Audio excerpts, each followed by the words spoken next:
atuação assim na medicina, que a gente sabe também que historicamente não tem uma relação muito forte, pelo menos no geral nas outras universidades, com o movimento político e tal, né? E como é que isso se fez? Bom, você tocou num aspecto que sempre mexeu comigo. A questão que eu considero inédito é ver uma cidade nascer. Eu cheguei em Brasília em 66, 17 de março de 66. É ver uma cidade nascer e junto com ela uma universidade. Isso é um fato inédito. A Universidade de Brasília e a história de Brasília se confundem. A presença nossa aqui no campus, a presença física, era a defesa dessa universidade, porque havia risco dela ser extinta pela proximidade com o poder político, né, recentemente transferido para o Distrito Federal. E os estudantes tinham essa consciência, e eles permaneciam no campus. A gente chegava aqui 6h30, 7 horas da manhã e só saía de madrugada. A presença física foi defesa dessa universidade. Então a UNB ela se confunde com a cidade. Para você ter ideia, tinha poucos locais de diversão, mas tinha algumas boates, que eu já nem me lembro especificamente os nomes, boates antigas, que bastava a gente apresentar a carteirinha de estudante, tinha entrada. Né? Tinha vários locais, centros culturais, o Cine Cultura na W3, o cinema na Escola Parque 308. Então a vida da UNB ela se conectou desde o nascimento com a cidade. Né? É impossível falar de Brasília sem falar da UNB e da UNB sem falar de Brasília. E eu escolhi Brasília para viver, né? E me sinto extremamente feliz de ter vivido esse fato inédito. Porque ele é inédito. Poucas pessoas no mundo tiveram a oportunidade de ver uma universidade nascer junto com uma cidade. Sim, você fez uma outra pergunta que era como atuava aqui, né, na Faculdade de Medicina. Da época de estudante, os movimentos eram liderados pelos cursos, pasme, mas os cursos de Geologia, Engenharia e a Medicina.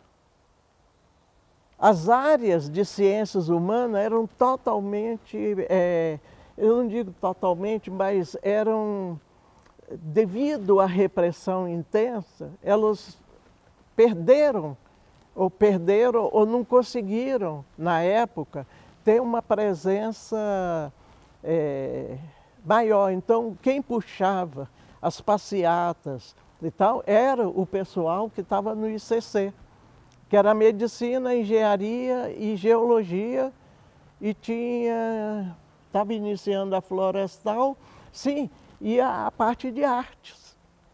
Né? A FAO, o ICA, sempre teve uma atuação muito forte. Né? Naquela época, as áreas humanas estavam bastante restritas. Eram poucas as áreas de ciências humanas. Ciências políticas nem existia. Sociologia, nada disso existia. A concepção da época do MEC USAID era formar técnicos. Né? Então, eu comecei a participar no movimento estudantil antes de entrar para a medicina, porque a gente fazia o vestibular para medicina, mas fazia 2 anos no ICB. Eu esqueci de falar que o Instituto de Biologia também era bastante atuante.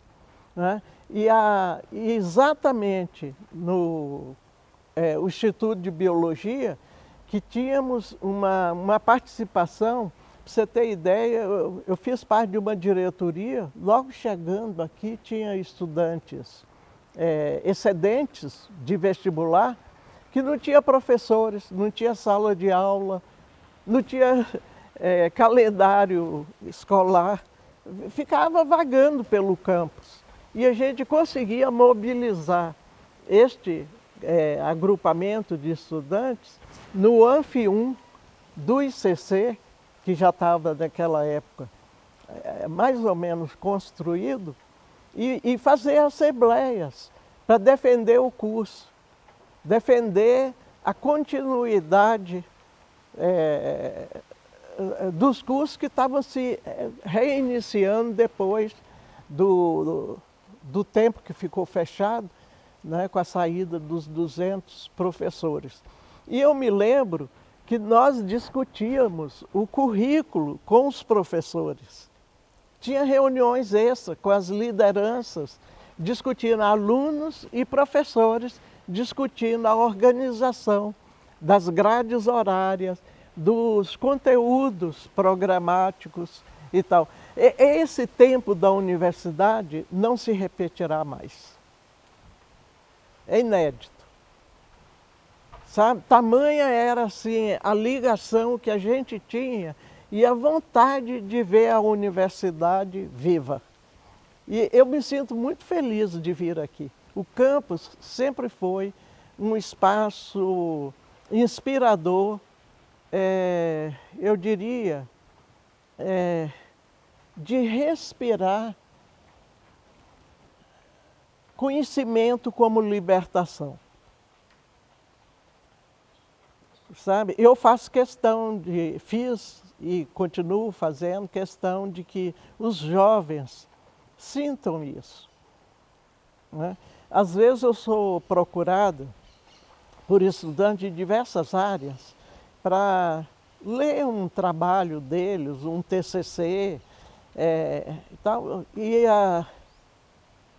eles me apresentam o trabalho, eu marco uma audiência presencial, isso bem antes da pandemia, e eu percebo que há uma diferença significativa. O estudante da época de vestibular de cursinho e depois do Enem. Há uma diferença nítida. Os que participavam de escolas privadas sempre me perguntavam assim: professora, quanto que é o seu trabalho? Aí eu falava: você não vai poder pagar, é muito alto. Aí eles ficavam espantados, assim, me olhando. O trabalho está sendo pago porque eu sou aposentada da UNB.